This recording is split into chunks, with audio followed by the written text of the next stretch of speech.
This is the Brews at 10 on my left eye. I'm your host Lefty, and tonight it might get a little bit ranty.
Alright, ladies and gentlemen, brothers and sisters, this is the Brews at 10 on my left eye.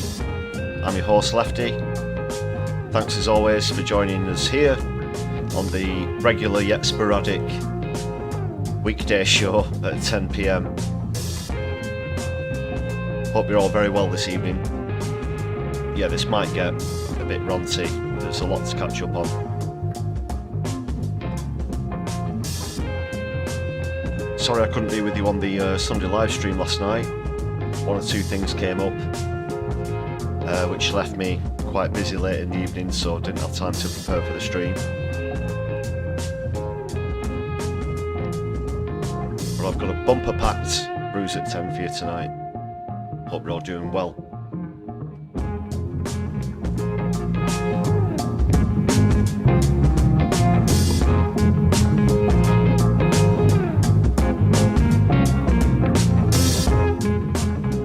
So I've got my brew here, got a couple of biscuits. Don't know if you've got a brew as well, but if you do, then I'll say cheers with a cup of Solidari-Tea.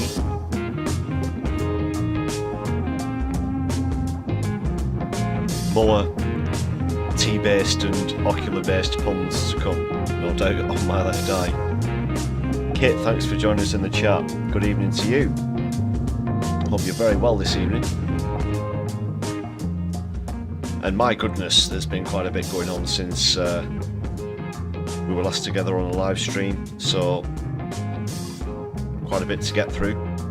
As per the title, I'm going to go over those recent convictions with climate protesters as well as recent actions since then as well.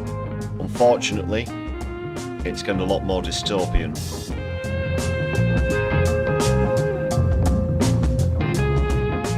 And surprise, surprise, Rachel Reeves has today announced that she's going to be scrapping winter fuel payments for pensioners, literally leaving millions of elderly people out in the cold. I'm going to be going over that as well.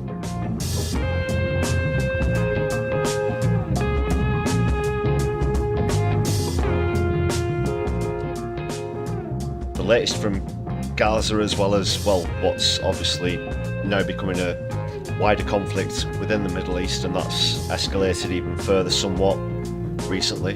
Going to be touching on that. Recent military back and forths between Israel and Lebanon.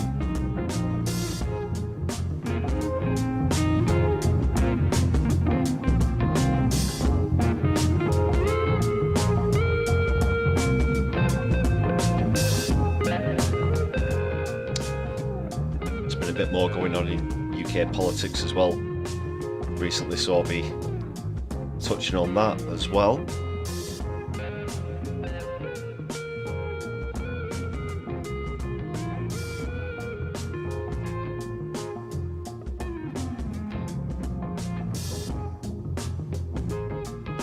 Getting started with some articles, links, clips, whatnot soon.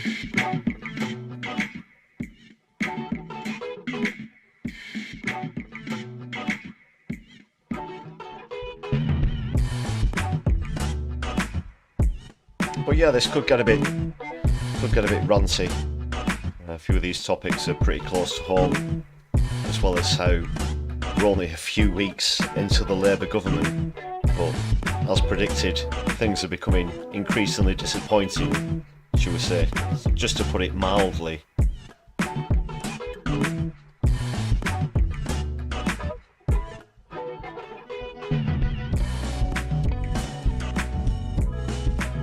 But it doesn't look too great. Doesn't look too great.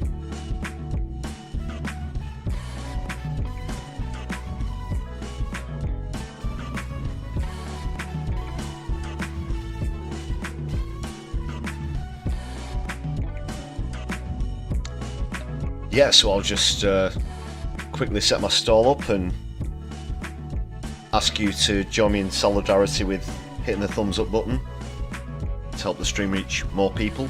If you're not subscribed, then please hit the subscribe button. That will also enable you to join others in the chat just 60 seconds later if you're watching live, or even if you're catching up on a repeat. Super chats and super thanks are open for live viewers and people watching on catch up alike.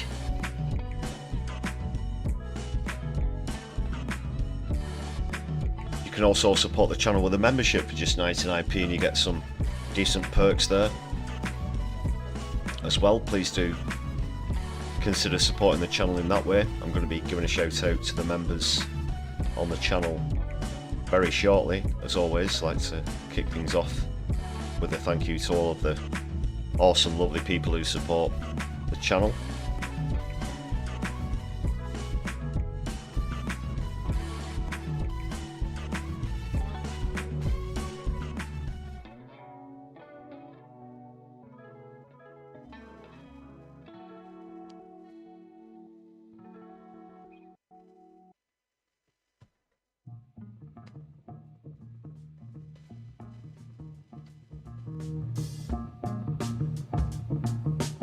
Good evening, Octo. How are you faring tonight?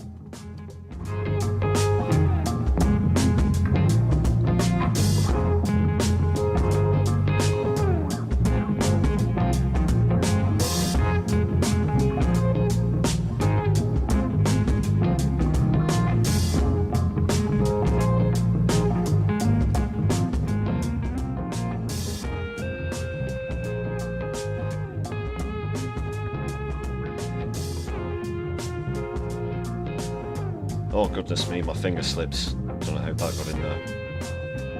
No idea. Oh, I'm trying to get it off this. It just won't go. It's stuck. Some sort of technical fault. Oh, there it is. Oh dear.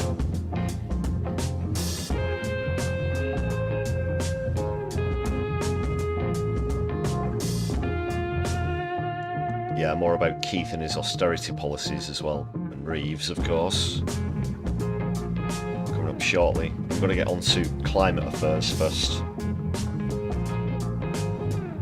There's a few things to catch up on there, so I just want to kick off with that. I've got some exclusive, sort of exclusive content for you as well, where that's concerned. So it's from a documentary that I made towards the end of 2022. Regular viewers will know that I'm a supporter of Just Stop Oil, and I've had arrests, convictions, acquittals, all the rest of it on actions, and been involved for about 2 years now well, over 2 years actually. And yeah, so there's some exclusive original content, interview footage from back in 22 with Phoebe and Anna, who were convicted in court for the now infamous soup throwing action with Van Gogh's sunflowers. So that's coming up. That's from I'm going to show a few excerpts from that documentary that I made.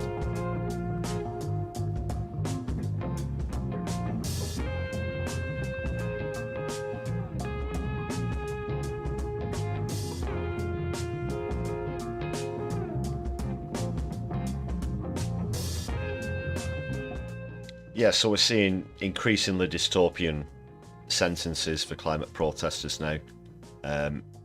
It's been brought up on the last couple of live streams or so about the recent record sentences for the Whole Truth 5. And a reminder as well, hit the petition, justoil.org, or go to their Twitter and follow the links. Please do sign the petition regarding the Whole Truth 5. The same judge who presided over their case also presided on Phoebe and Anna's case. They were found guilty of criminal damage on Van Gogh's sunflowers. They're due to be sentenced towards the end of September.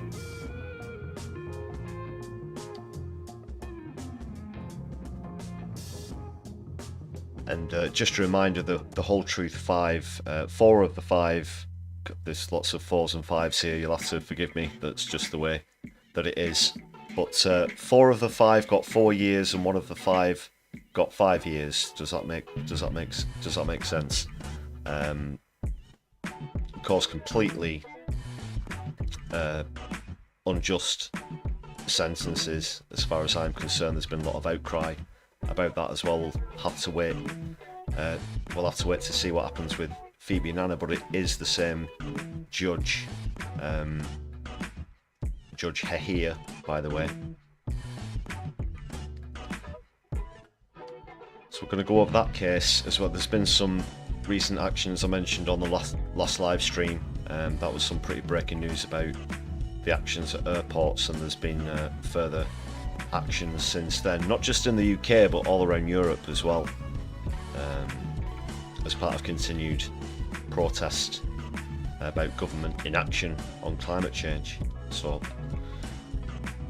delve into that.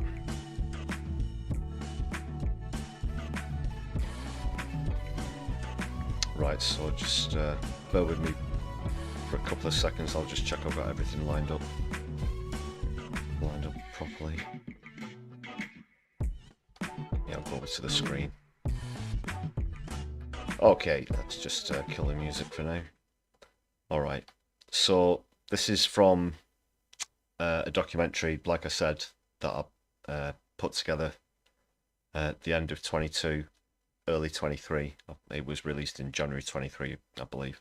But I won't say the name of the channel where you can find it, because this is a faceless channel on my left eye. And yeah, I do appear in it a few times. But going to go over and show you a few excerpts now. Going back to October the 14th, which is when Phoebe and Anna carried out the action at Van Gogh's Sunflowers exhibition. And then later, just a couple of days later, my interview with them in a safe house. We're in a safe house together in London. The interview took place the same day that Marcus and Morgan carried out another famous action, the one on the QE2 Dartford Bridge, if you remember that one. Now, they were sentenced to, it was 2 years, 8 months and 3 years, respectively. They've both now been released, but that record, in terms of longest sentences, has recently been broken by the Whole Truth 5. And that's led us up to where we are now, this complete overreaction in terms of sentencing. things that are happening to peaceful protesters, it's getting pretty scary. So let's remind ourselves of the action itself. I'm sure you've all seen this or at least part of it before, but just a quick reminder about what went down on October 14th.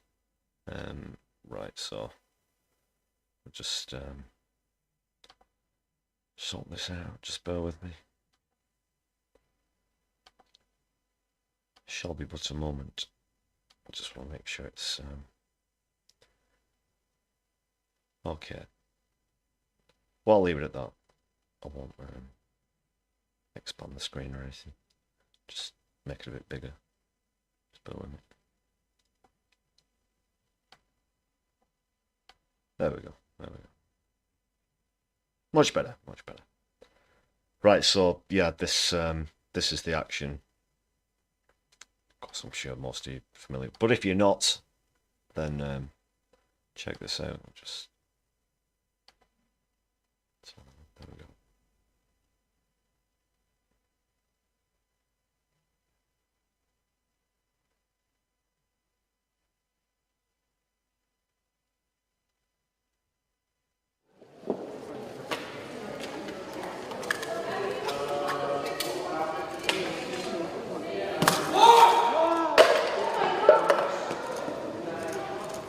Security.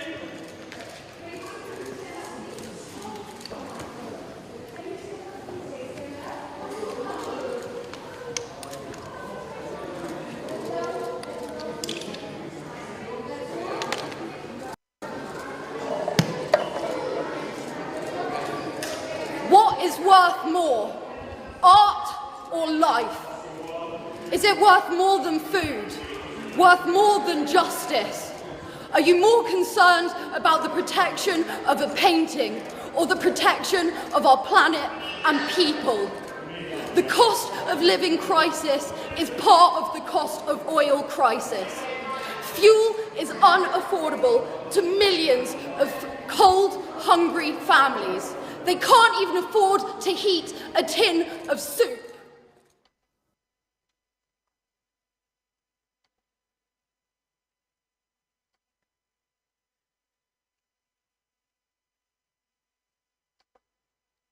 Yeah, and I'll be coming on to the so-called cost of living crisis, the poverty crisis in relation to this very shortly, obviously, with what's come out today about the winter fuel payments.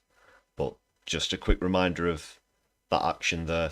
And Phoebe and Anna are both wonderful, concerned young people. I actually first met Phoebe. We did our non-violence training together the day before our first action, which was sort of at the same place but not on the same team, as it were. Anyway, back in 2022, and met on a short time later as well. And I just really hope, I'm really concerned about the judicial system in the UK right now, as we saw with the Whole Truth 5.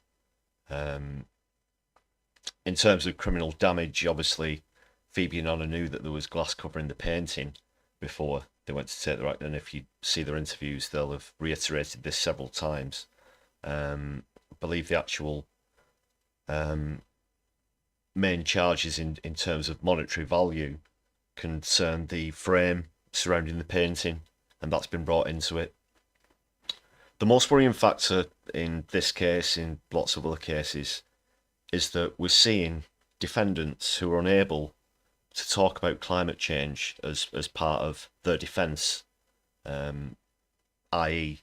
the motivation for carrying out whichever action it was, whether it's throwing soup on a painting, jumping onto a snooker table, going onto a golf course, tennis, Stonehenge, all the rest of these things. But increasingly, we're seeing the right to state your motivation being taken away from defendants, and that happened in the case of the Whole Truth 5 as well. And it's very worrying. It's very worrying. People who've committed far worse crimes get to state their motives. the reasons for doing so. Even as far as top scientists being silenced, being censored, being denied their voice. Professor Bill Maguire is one such person. He's been labelled an activist simply for talking about demonstrable scientific facts in court in defence of climate protesters. And you're right, Octo, it gets labelled woke extremism. Well, I'll just briefly touch on that, the whole woke issue. The syntax of woke has been manufactured to replace the real term, which is progress. Saying that you're anti-woke sounds a lot more assertive than saying that you're anti-progress, if you know what I mean. And all it means, mostly to people of a certain generation, shall we say, is that you can't make crap racist jokes, and that now and then outdated jokes based on race will be edited out of TV shows and whatnot. And it goes on and on and on. It's a very big thing in America as well, this culture war, this drummed up phony culture war.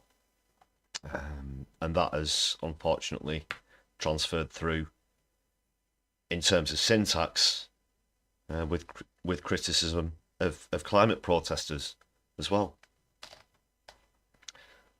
Right, before I start to go down various mazes, getting distracted on other topics, I'll try and stick with the matter in hand. Yeah, so I've been, on actions with Anna and Phoebe. Previously, as I said, it's worrying. It's deeply concerning. Seeing this happen to people who you know, but I'm also obviously immensely proud of them for their actions and everything that they do to stand up to the government.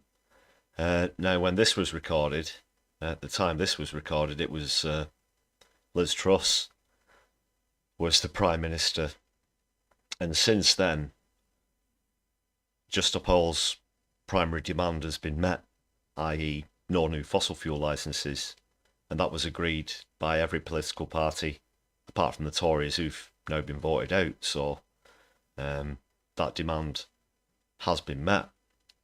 Unfortunately, you have to go to such lengths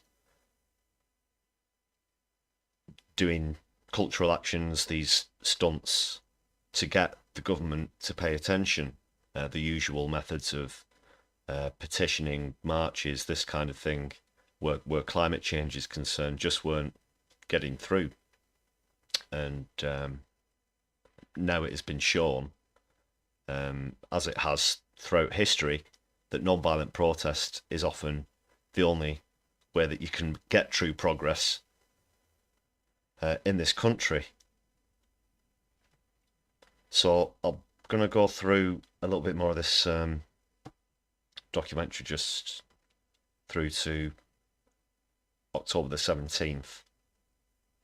As I said, a couple of days or so. Excuse me, just need a brew.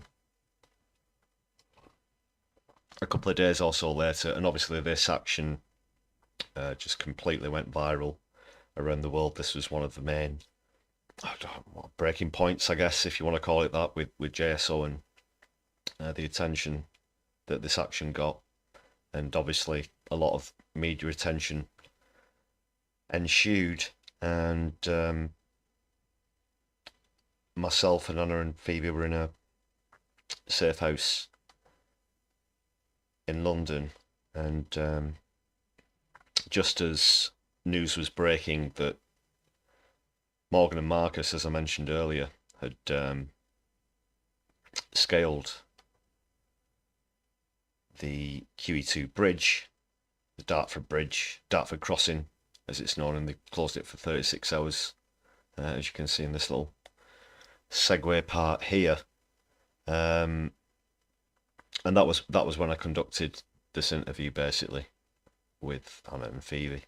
So it will begin with some footage, obviously, that Morgan took himself at the top of the bridge, and there's a few pictures spliced in as well. But obviously that's his footage. There wasn't a camera crew up there with him.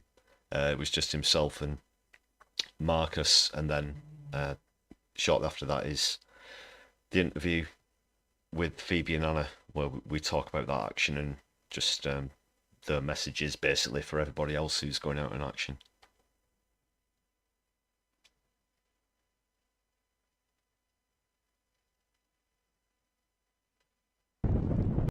Good morning, I'm Morgan. I'm a civil engineer from London, and this morning I have climbed up this cable of the QE2 bridge of the M25 crossing the Thames. It's been really difficult. All we've had to grip onto this cable are some rope slings and our legs. I'm willing to do this kind of thing because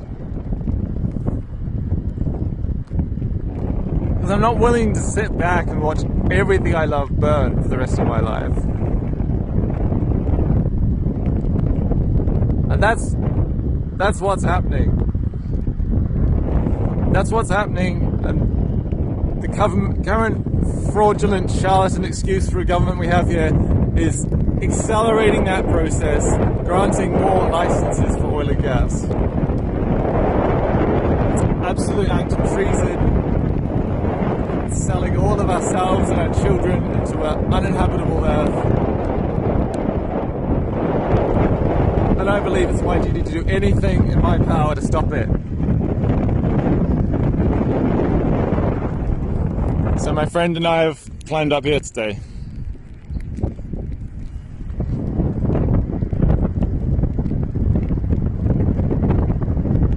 I'm going to stay here until the government makes a meaningful statement that they will end new licensing and consents for oil and gas extraction in the UK, and that they will start an emergency transition to renewable energy that we need, funded by the fossil fuel companies and the rich. We're out of time. Please join the resistance. You don't have to climb a bridge, but any simple act of disobedience would just stop oil. We're meeting daily at 11 a.m. Any simple act of disobedience that you can do is all that we have left to force our criminally negligent government to take basic steps to protect our country, our people, our land and our future.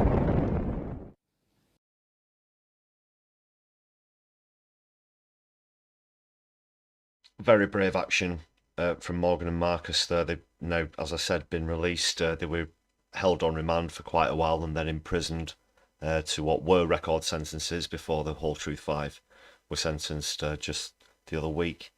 And at the time, yeah, we were meeting regularly outside Downing Street on Whitehall. Daily, a lot of people would come down, and the response was incredible. The amount of support for people like Morgan and Marcus and Anna and Phoebe. They were incredibly emotional times, I do have to say, but it's obviously gone on since then, and I'll get on to more recent actions after I just play through a bit more of this clip. So this is my interview with Anna and Phoebe, the same day that that action took place. Hey, so I'm here with Phoebe and Anna, who you may have seen on the news recently. Just me. Just this morning we've heard that two of our activists, Morgan and Marcus, have closed down the QE2 bridge. We've also seen soup being thrown at the Department for Business, Energy and Industrial Strategy. So have you guys got any messages that you want to give out to everybody who's on action this morning? Yeah, we're just so proud of everyone taking action right now. Like, there's been such a massive shift in just the public perception of JSO and just how many more people are talking about us. And it's because people are going out every single day and doing these escalated actions. Like, we've got people how many feet in the air just clinging to one tiny bit of a bridge right now? That's insane. That's so brave. And I think it's so funny that soup is catching on. It's a movement. Yeah, as a tool of the revolution. It's just, yeah, I'm just so proud of everyone who's taking action. You know, we're making history doing this, and everyone who's been out in the past 2 weeks, everyone who's out right now, like, you're making history with everything you do, and it's just so powerful. Everyone taking part in civil disobedience, putting their civil liberties on the line, getting arrested is so brave. Morgan and Marcus in particular, my heart dropped seeing those videos of you up there. You are brave beyond measure, and waking up this morning to see you up there, see the disruption you're causing, seeing that banner up, it's made me so happy. You know, 33 million people in Pakistan displaced, but us throwing a bit of soup, you guys up there on the bridge, now we're getting people talking.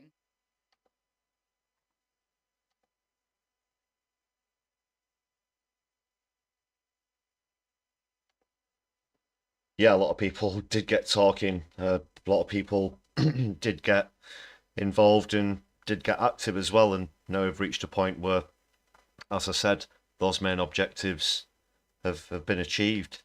But as we saw recently, the struggle goes on. We've seen actions continuing across the UK and across the world. There's currently a joint effort with other European organisations specifically taking action at airports, and you might have seen today that members of JSO were blocking gateways and entries into airports. On the last live stream, I also touched on arrests at Heathrow, where JSO members were actually arrested before they managed to get onto the runways, but in other European countries as part of this joint effort, in Germany and other countries across Europe, people were successful in attaching themselves to runways. So this is an ongoing thing, of course. That is a great thing to have achieved, getting a government to stop issuing new fossil fuel licenses. But in terms of what has to be achieved globally, there is still a very, very long way to go in a very, very short amount of time. And I won't go on about average global temperature rises, rising sea levels, melting ice caps, because I could go on ad infinitum, but I'm sure that you're all aware of what the climate crisis is all about and how serious an issue it is.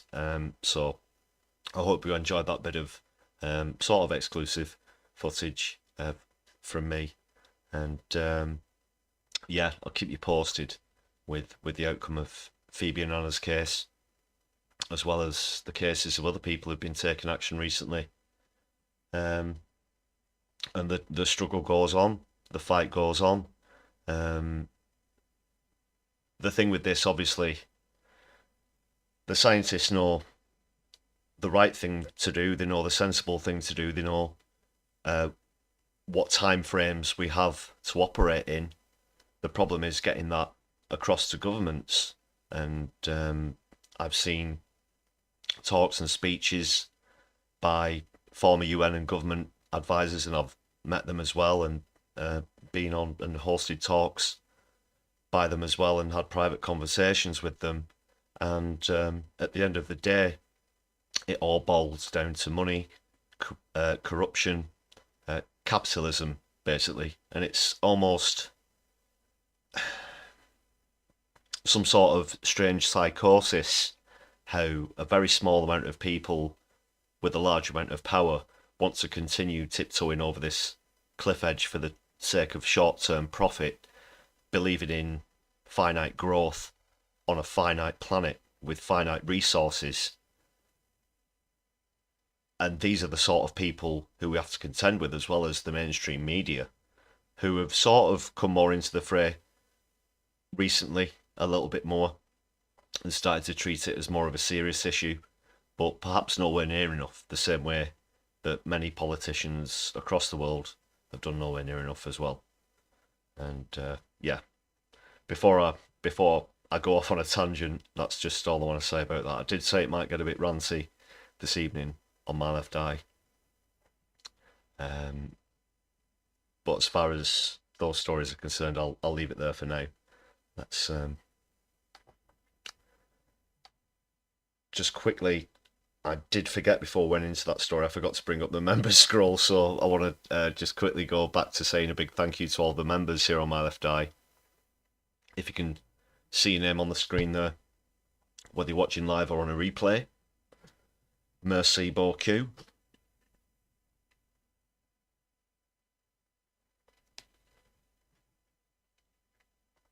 Extra thanks as always to people who've bought gift memberships recently. That's a really great way to show solidarity and support here on My Left Eye.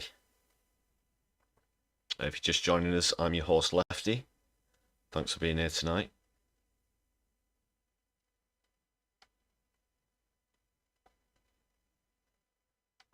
I'm going to move on to a developing story today. Spoiler alert on your screen now. So yeah, it's another I told you so, we told you so. It's not as though this wasn't going to be utterly predictable. Just a couple of days ago, Reeves came out and went, "Oh, you'll never bloody believe what, there's a massive gaping £20 billion black hole in the UK's finances." And it just happens to be the same one that everyone was telling them about in the run-up to the election. The same one where they were telling you they were going to bring an immediate change. But now, along with the recent perpetuation of the two-child benefit cap, Reeves and Starmer not only want to starve your kids, but they also want to freeze your nan to death. And this is going to affect about 10 million elderly people. Right, so I've got some crap lined up here. Let's see what I've got. I'll be going over to the screen. Just a sec. Just see where I'm going to go first. Got some bookmarks.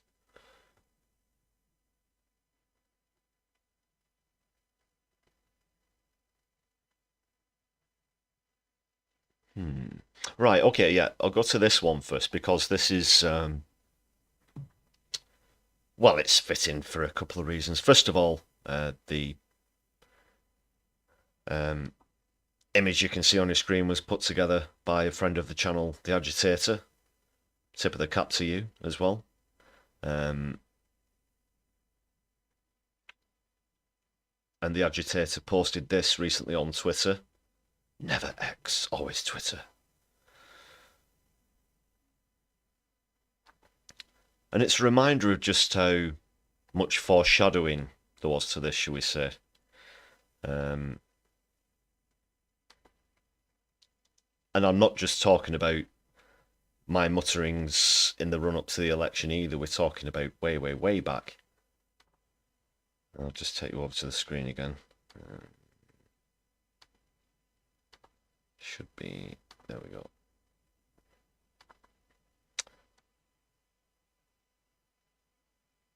So yeah, do follow Agitate for Change.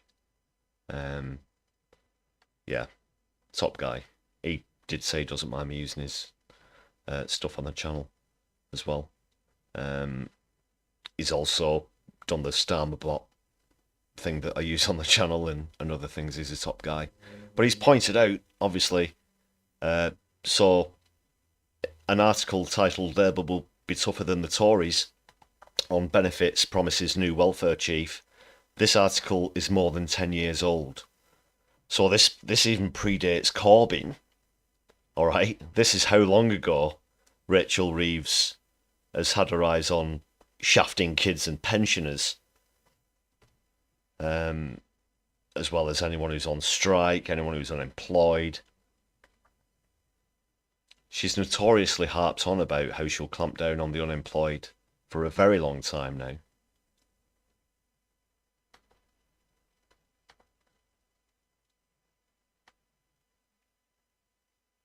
So in that article, it said that she would vow to cut the welfare bill and force long-term jobless to take up work offers or lose state support. Does this sound like Labour policy to you? I mean, look at this here. Labour will be tougher than the Tories when it comes to slashing the benefits bill. Rachel Reeves, the new Shadow Work and Pensions Secretary, has insisted in her first interview since winning promotion in Ed Miliband's front bench reshuffle. So that was more than 10 years ago. Ed Miliband's front bench reshuffle. And there she is. There she is. You know, I did call a lot of this out, but you don't have to be fucking Columbo, you know, or Sherlock friggin' Holmes. This has been in plain sight for over 10 years, for over a decade, and now she's Chancellor of the fucking Exchequer. This woman is now the Chancellor of the Exchequer.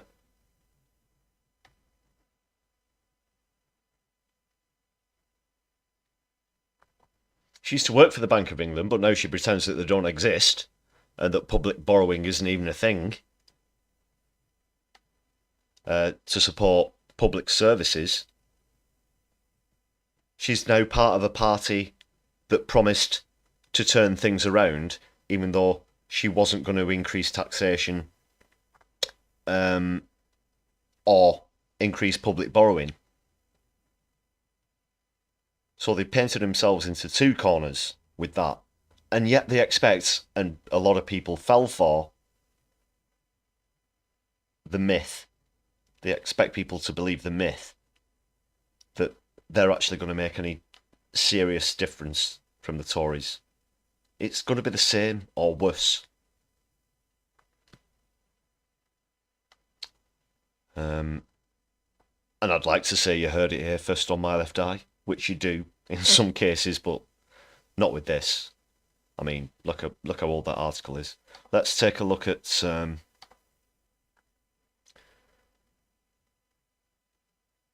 just what the Beeb have got on this. We'll quickly go through some of the details. My goodness.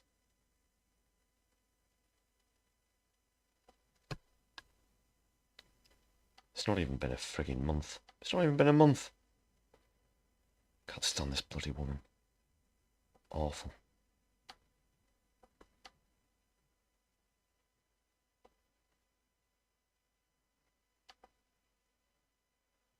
Right, let's take a look.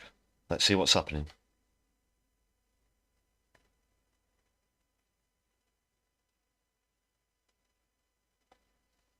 Oh, shock, horror.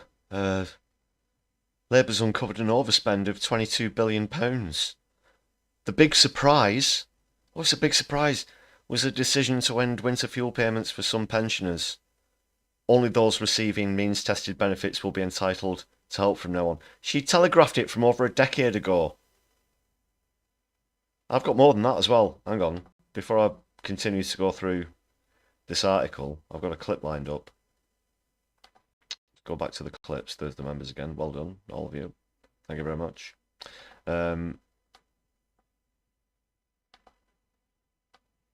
So I think the SNP put this together, and oh, my finger slipped. So the SNP put this together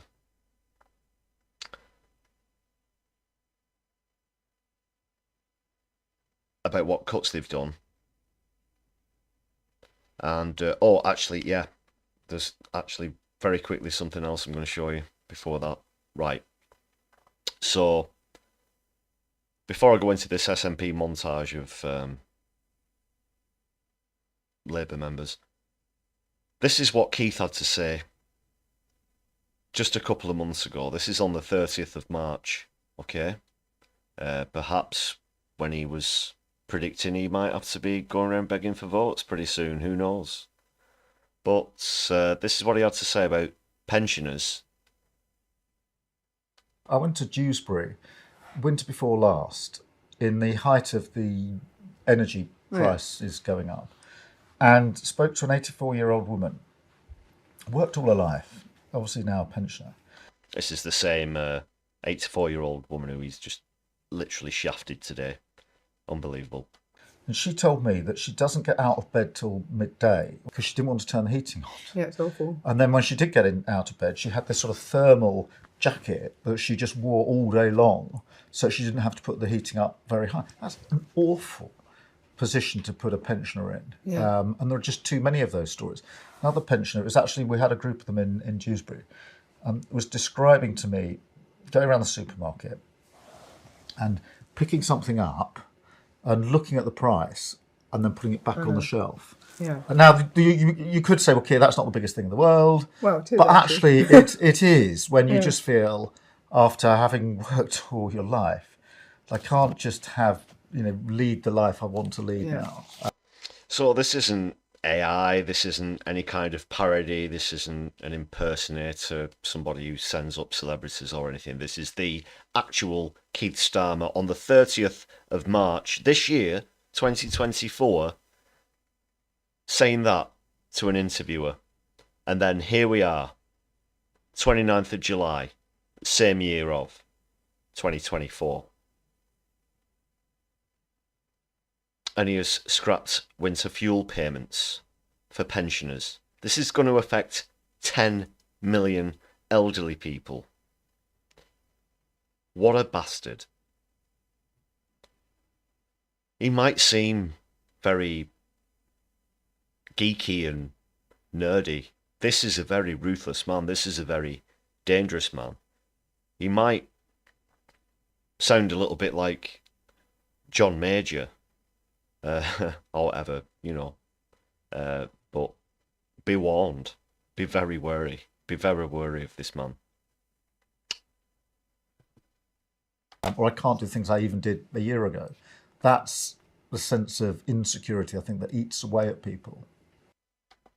Wow, what a shithouse. So-called human rights lawyer as well. Issues of Gaza, Palestine aside, just for now, as always, we'll be touching on that later in the channel. Let's just stick with domestic issues for now. But it's already obvious.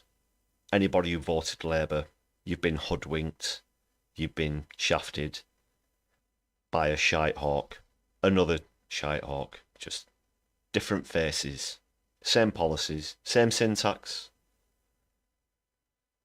They'll spend the majority of the time blaming what they've inherited from the Tories, but you're going to see a complete lack of imagination where public finance is concerned, where public investment is concerned, where basic policy is concerned.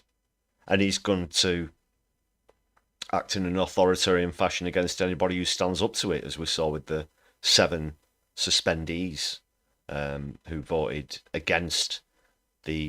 for the amendment, I should say, on the 2-child benefit cap put forward by the SNP, who've also put this together.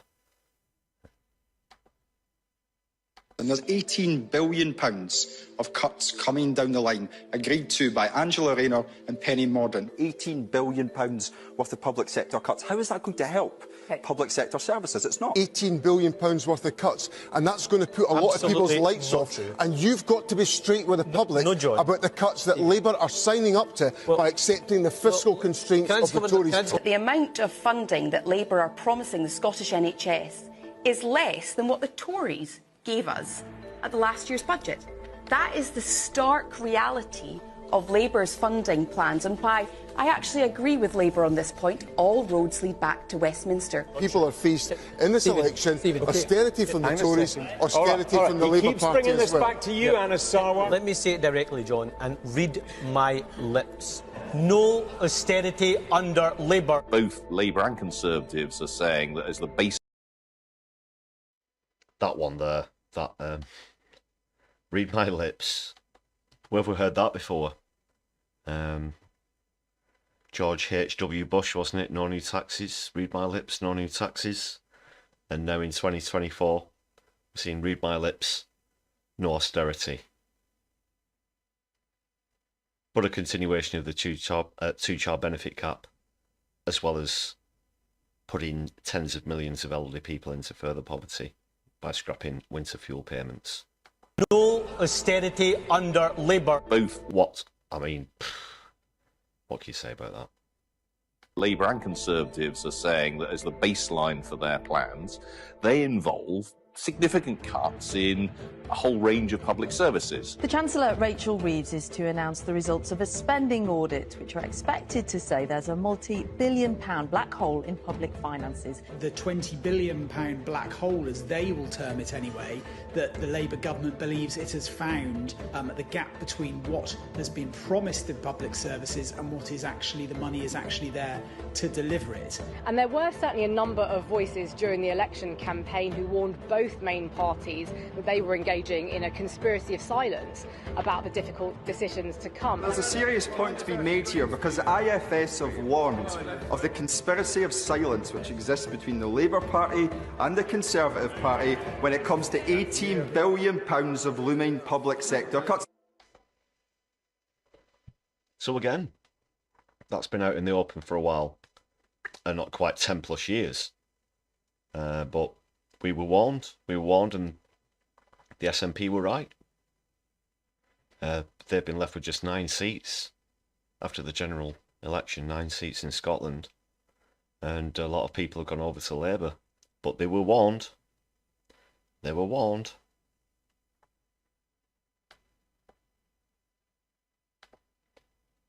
And as for the excuses that have been put up, I saw a clip of Reeves in the chamber in the House of Commons earlier, where again the difficult choices thing came up. I, really detest that term. But she's the one who does make the so-called difficult choices. And she'd rather put pensioners through more than they've even been through after a decade and a half of Tory rule than just increase taxes a little bit on the wealthy. I don't know what you think about the excuses for doing so, the lack of action. What do you think, Jeff?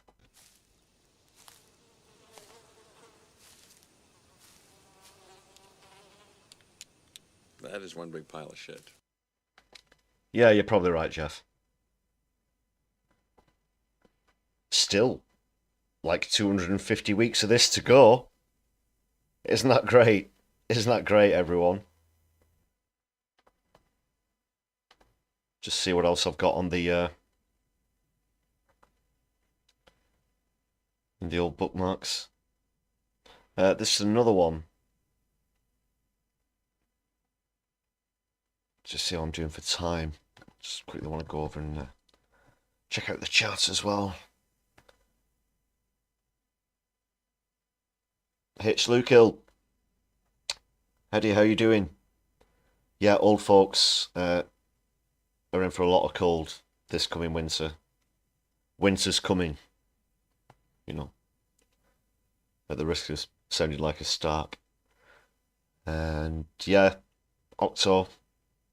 Just all liars and con men. Spinning the wheel.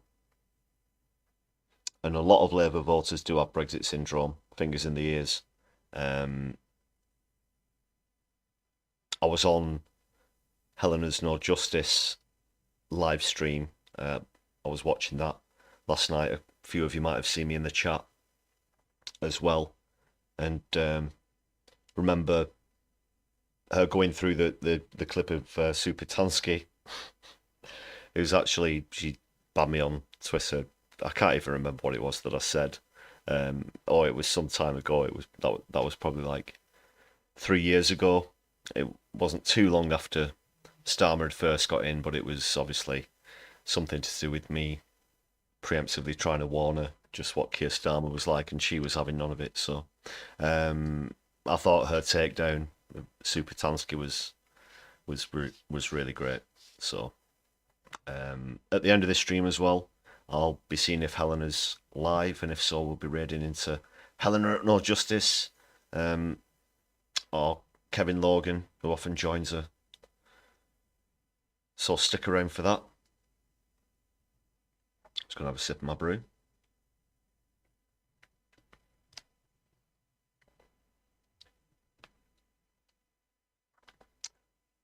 So it's us, it's workers who are going to pay, it's the retired who are going to be paying, it's children who are going to suffer, the unemployed.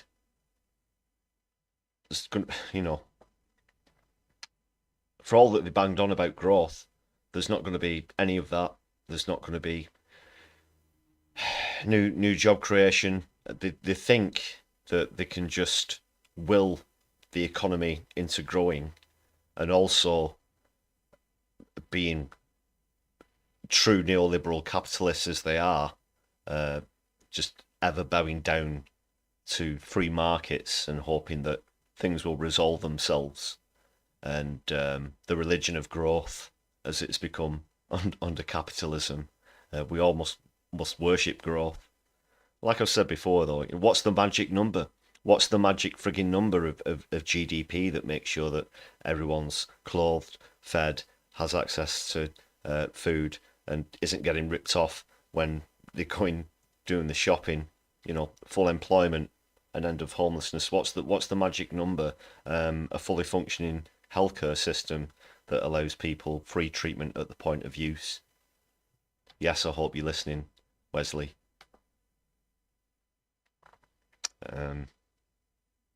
What is that magic number? Who knows? I'm pretty sure Rachel Reeves doesn't. But shut up, Wesley.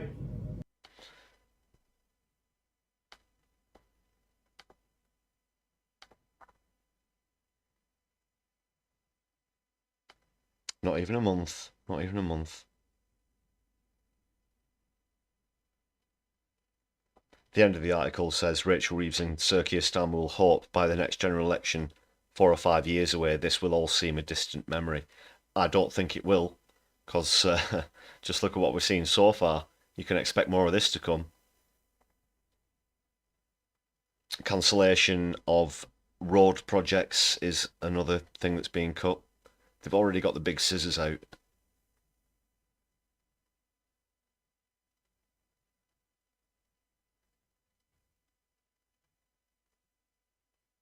Tories are saying that there's going to be tax hikes. So no one's even listening.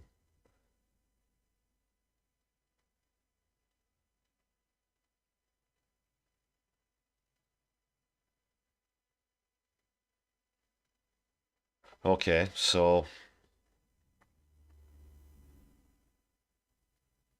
they're going to what? About buying shares in NatWest. Is this what's going to save us all? Tell Sid.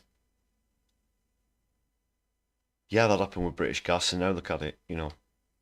Look at the state of the energy industry. Look at the state of all of the infrastructure. Water, rail, post office.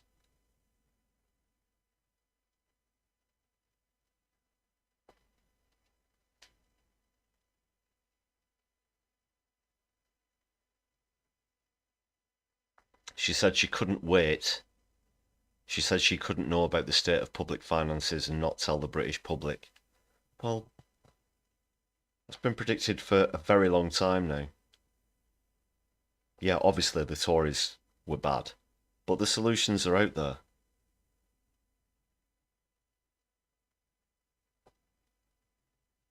The costing of the end to the two-child benefit cap would have been a 3% rise on assets over £10 million to raise the money for it. Just no, that would have raised a few billion, which is, I think it was about 3.4 billion, which is what would have been used. But no, let's not do that. Let's piss on the elderly, you know, and tell them it's raining. Tell them it's Tory rain.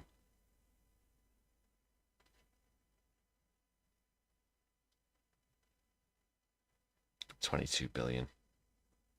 You get that if you clawed the money back for the, you know, the test and trace scandal. That was 37 billion. You know, you still have 15 billion left over. How's about that?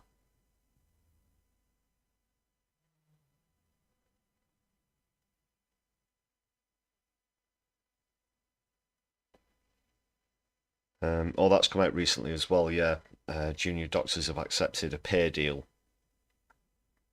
worth an average of £22 extra over 2 years.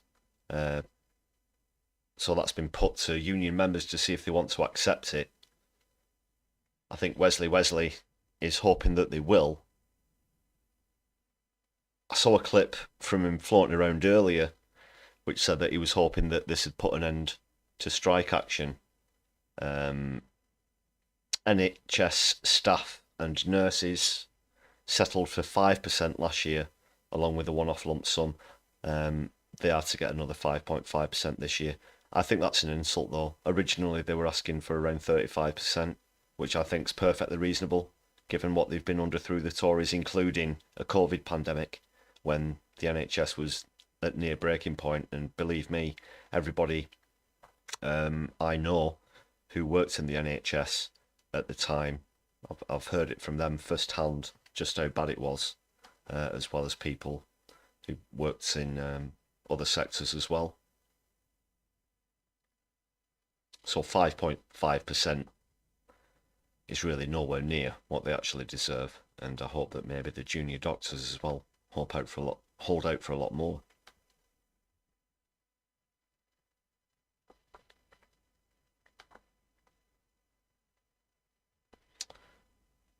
Okay.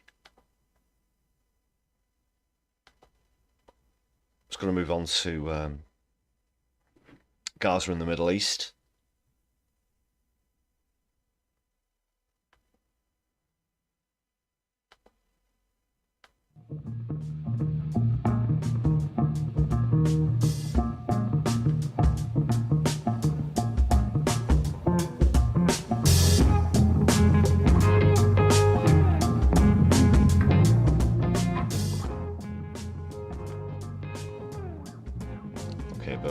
Sorry, I was supposed to be going through, I was supposed to be sharing the article I was reading there with you. I realised it wasn't on my screen. Apologies for that. I just get this clip lined up. And it's Hussam Zomlot, who is an ambassador for Palestine. And he was in an interview with Victoria Derbyshire on, appears to be on Laura Kussenberg's show. Was she filling in this week? Well, she's generally better anyway. I'm not sure if I'll go through the whole thing.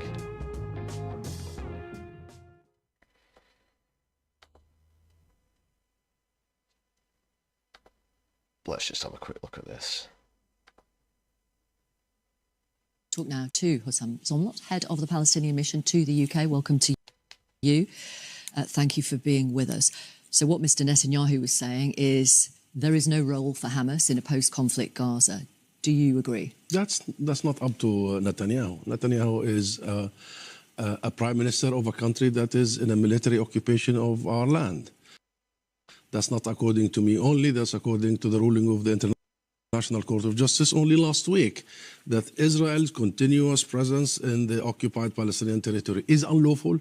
All of its illegal settlements are unlawful and must be dismantled. And Netanyahu, this isn't about him and all this pathological lying. It's about the US Congress to allow him to humiliate millions of American people and turn the Congress into a circus. Do you think there is a role then for Hamas in running a post-conflict Gaza? That will be up to the Palestinian people. What matters the most is that we need to uproot the root cause of all this, which is the subjugation of an entire nation for a long time. This is about time we focus on that. Then who governs, who leads, is up to the ballot box. Okay, well, that's interesting that you say it's up to the Palestinian people, because there is this agreement that has been brokered by the Chinese this week that Fatah, your organisation, and Hamas have both signed, and it agrees to form an interim national reconciliation government for the occupied West Bank and for Gaza post this conflict. So you've preempted a choice of the Palestinian people? Not whatsoever. How so? Not whatsoever. In the interim,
you need one government, central, in charge of the entire territory of Palestine and all of the people of Palestine, Gaza, West Bank, including Jerusalem, that delivers in the day after.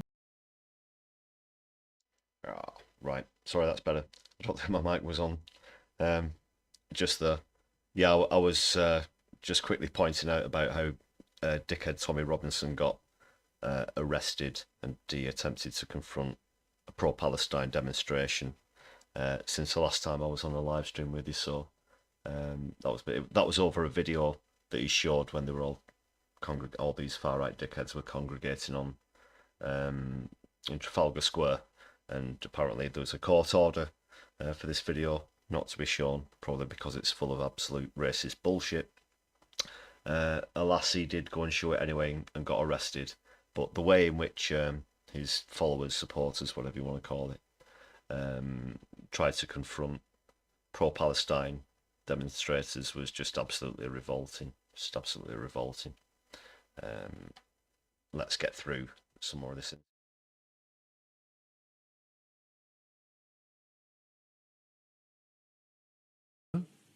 That cares about this humanitarian catastrophe begins the extensive program of reconstruction and rebuilding after Israel destroyed every single city in the Gaza Strip, 70% of homes, 80% of schools, 90% of hospitals, and 100% of universities. And this government will be in charge also of making sure that we prepare for national elections. And having agreed in China, all political factions, that there will be only one legitimate government.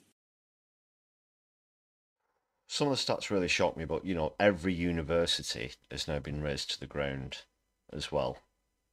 There are very learned people, Palestinians. The literacy rate is one of the highest in the world, for example. They're very educated, one of the highest per capita to hold degrees, for example. But alas, that's been taken away from them as so much more, with the fact that every single university, which used to serve 2 million people, has been razed to the ground. Disgusting, shameful. How can we let this happen in a modern, so-called caring society?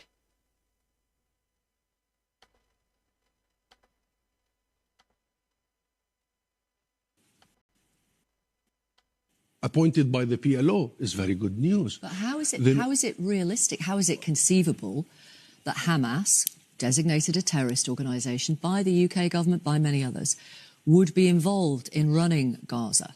No, but the agreement is very clear. The agreement is we will appoint a technocratic government. Yeah, but even so, I mean... That Hamas will not object to a one united technocratic government that is in charge of the entire Palestinian territory. Because they'd be part of it. Of course they wouldn't object to it. According to this agreement, they would be part of it.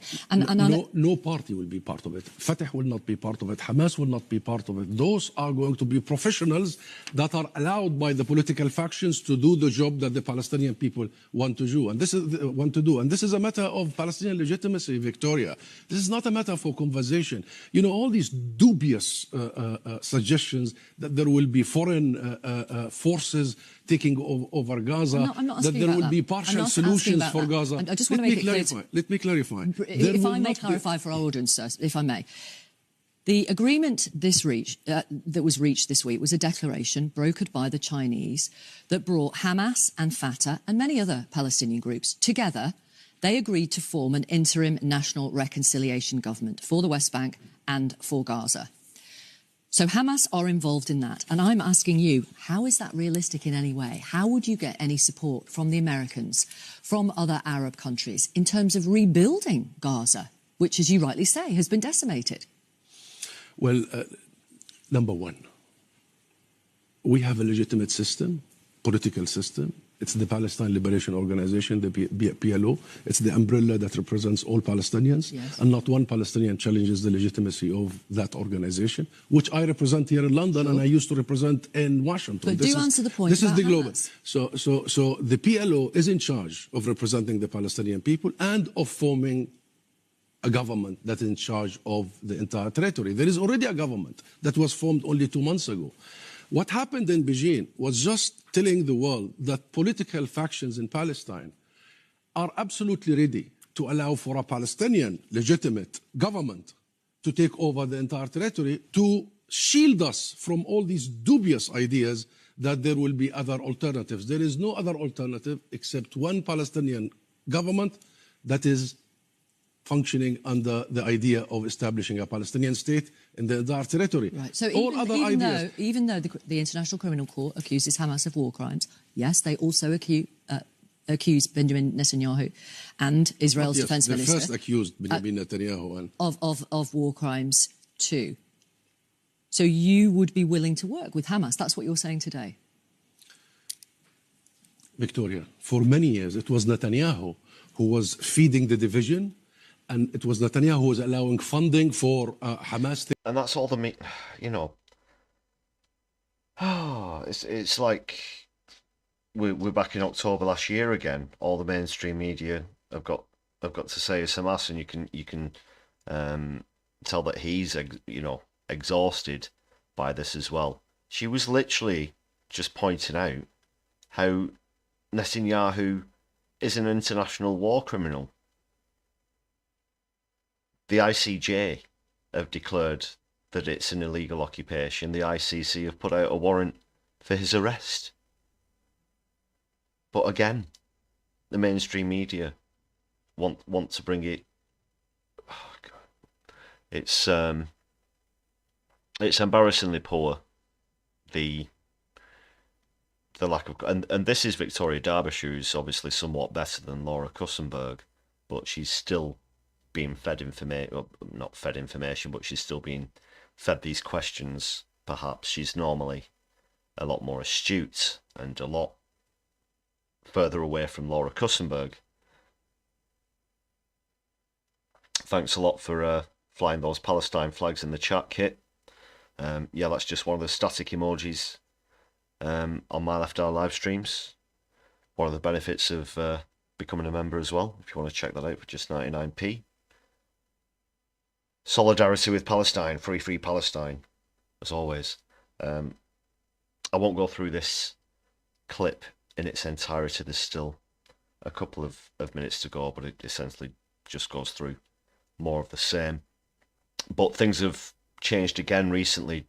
Anytime there does seem to be perhaps a glimmer of hope, some sort of pathway to a ceasefire deal, to peace, another factor comes into play. And this time it is probably what is going to be Israel's knee-jerk reaction to the recent attacks on their occupied territory in Golan as well. So Hezbollah have had to deny responsibility for certain attacks, but they've also owned up to having done others as well. And now a lot of people are trying to urge Israel to be restrained and are calling for calm. But we've seen many examples recently, let's say, where that's probably not likely to be the case. We know how Israel react to this kind of thing, and if anything, for want of a better term, it's going to be pure overkill, which is unfortunate because obviously we're seeing so many civilians getting mixed up in this, including women and children. A lot of emphasis has been put on that lately as well. I believe we just get a raid? I saw something popping up. Perhaps we got a raid from... Yeah, we did, from No Justice. Nice to see you all this evening. Thanks for joining us from Helena's No Justice. Solidarity, Helena. You're all very welcome here on My Left Eye. This is the Brews at 10. And I'm your host, Lefty. This is all about politics from a left-wing perspective, of course. Talking about current UK and international affairs. You're just joining us in the towards the end of talking about recent events in Gaza and obviously the recent escalation between Lebanon and Israel as well. But you're all very welcome here. Thanks a lot for joining us if you're coming across from Helena's No Justice channel. I guess Helena's not live at the moment. I'm going to be doing a raid at the end. Not sure if Kevin Logan's still around. Was he on No Justice this evening. If he was, then perhaps he's continuing live. Anyway, we'll worry about that when we get to it. You're all very welcome here. Please do remember to hit the thumbs up button on the stream. Help us reach more people. If you're not subscribed already, please do so. You can join others in the chat just 60 seconds later. And you can find out other ways to support the channel as well by hitting the join button. Okay, so where was I? Yeah, I won't be continuing with this clip. This latest escalation is just part of what has been on my mind. It's been worrying me for, you know, a few months now. We've seen Israel also attacking Iraq. We've seen conflict on the border with Egypt as well. So it's not just purely down to, it's not just an Israel-Palestine affair at the moment, nor is it just an IDF-Hamas situation at the moment. This is now overspilling into other countries. We're seeing Hezbollah getting increasingly involved, although I should point out and remind you that they have denied certain attacks, including where civilians and children have been killed.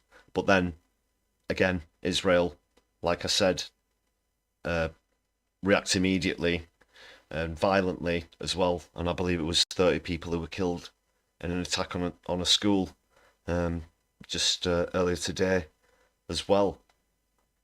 So it goes on. It goes on.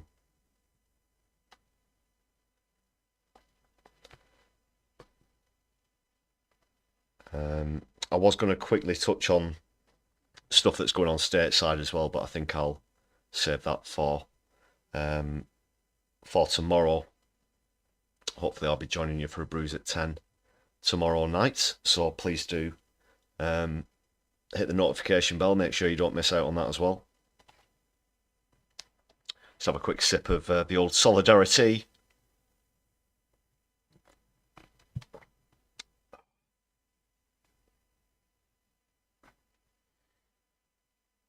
God, yeah, so much happening today as well.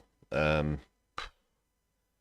not really a political thing, is it? I'm not going to go into the Hugh Edwards thing. God, no.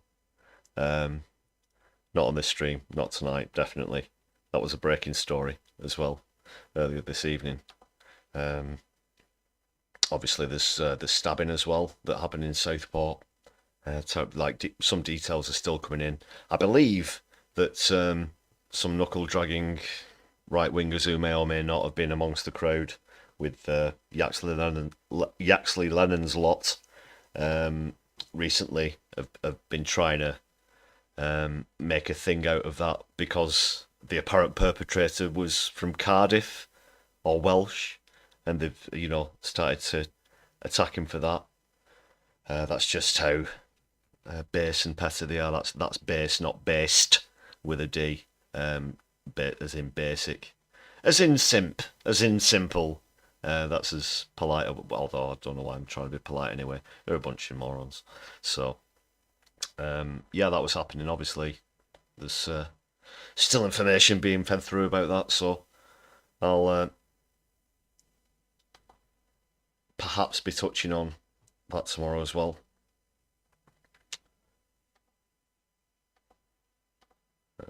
That's all I'll do for the interview. All right, music.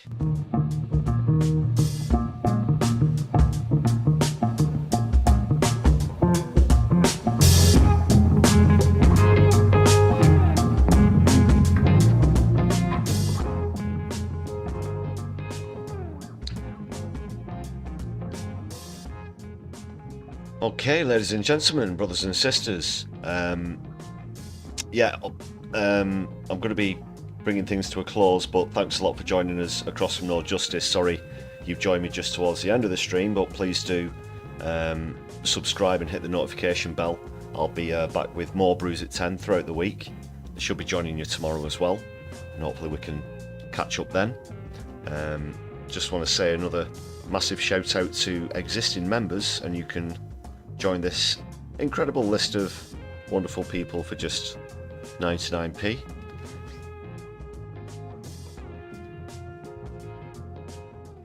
Yeah, Davinia, thanks for coming tonight, but unfortunately I'm going to have to bring it to a close.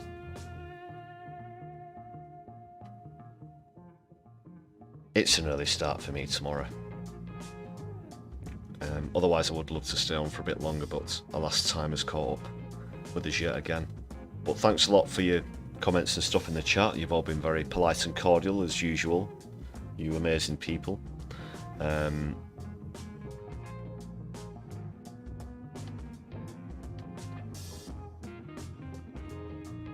Final reminder as well, please do go and sign that petition for the Whole Truth 5 as well. You can find that on justupall.org, I believe, or if you go to the Twitter page, you'll be able to find a link there to be able to get it raised in Parliament, these extraordinary sentences. The start of the live stream, for those of you who are joining us, if you want to catch up, we were talking about recent judgments against climate protesters, etc. There's a bit of an interview I did with Phoebe and Anna in 2012, just a couple of days after their now infamous soup action, if you want to check that out. And I do talk a little bit more about my involvement with such matters as well.